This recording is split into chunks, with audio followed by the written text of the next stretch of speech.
l'erreur que beaucoup de gens font pour ne pas avoir de ventre plat, qui les empêche d'avoir la taille qu'ils souhaitent. Ils font une erreur fondamentale. C'est une petite vidéo aujourd'hui, elle dure 2 minutes, mais je vais vous donner le secret pour ne pas faire cette erreur. Erreur colossale.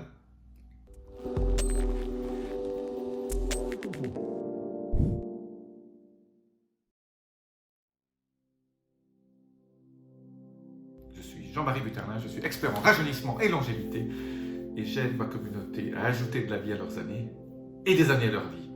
Alors c'est quoi cette erreur que beaucoup de gens font quand vous voulez diminuer de taille, vous allez avoir un ventre plat.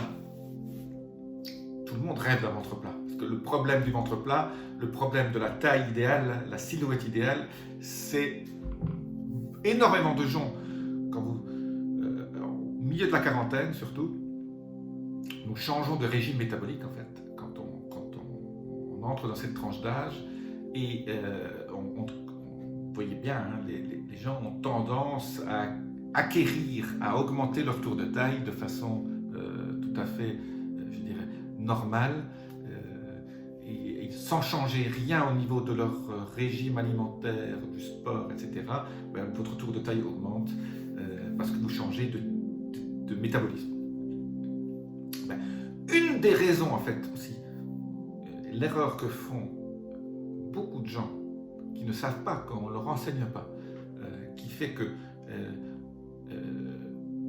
en fait c'est la graisse qui s'accumule, ça s'appelle la graisse blanche autour de la taille, et cette graisse blanche elle a une particularité, c'est qu'elle est très difficile d'accès, elle n'est pas très vascularisée, donc elle est très difficilement dégradable, mais bon quand même elle peut être transformée en graisse brune qui elle est juste là pour servir de stockage intermédiaire avant d'être transformé en sucre, et donc en énergie.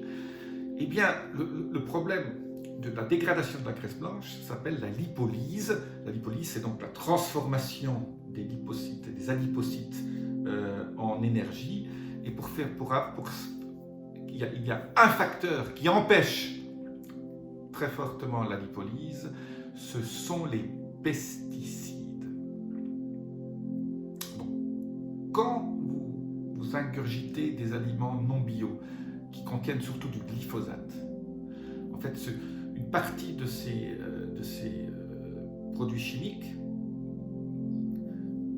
en fait, se mettent autour de votre taille et la graisse a tendance en plus à s'agglutiner autour. Donc la graisse contient beaucoup de produits chimiques nocifs parce que votre corps ne sait pas quoi en faire. Donc en fait, il crée de la graisse. Mais surtout, après, ils empêchent la dégradation de la graisse. Donc on a découvert que les pesticides empêchent la lipolyse, donc empêchent cette dégradation. Donc, si vous voulez perdre dans votre tour de taille, et si vous n'achetez pas des légumes bio, et si vous n'achetez pas des produits bio qui ne contiennent pas de pesticides, ben vous faites une grosse erreur, parce qu'en fait, ça ne sert strictement à rien de faire du sport en plus, de ne pas manger, ou de faire de la restriction calorique, tout ce que vous voulez, ne sert à rien si vous mangez des aliments qui contiennent des pesticides. Voilà. Je voulais vous dire ça aujourd'hui, j'ai vu cette étude récemment et je me suis dit que ma communauté allait adorer ça. Donc voilà, indirectement, il faut manger bio. J'en parle depuis longtemps, mais on ne sait pas toujours comment certains produits chimiques qu'on mange. Et alors, je suspecte aussi les conservateurs d'avoir un peu cet effet-là aussi. Je n'en suis pas sûr, je n'ai pas vu les études là-dessus, mais c'est une de mes intuitions que j'ai. Voilà, je vous dis à très bientôt, laissez-moi vos commentaires, les petits boutons, notifications, abonnement. Namasté.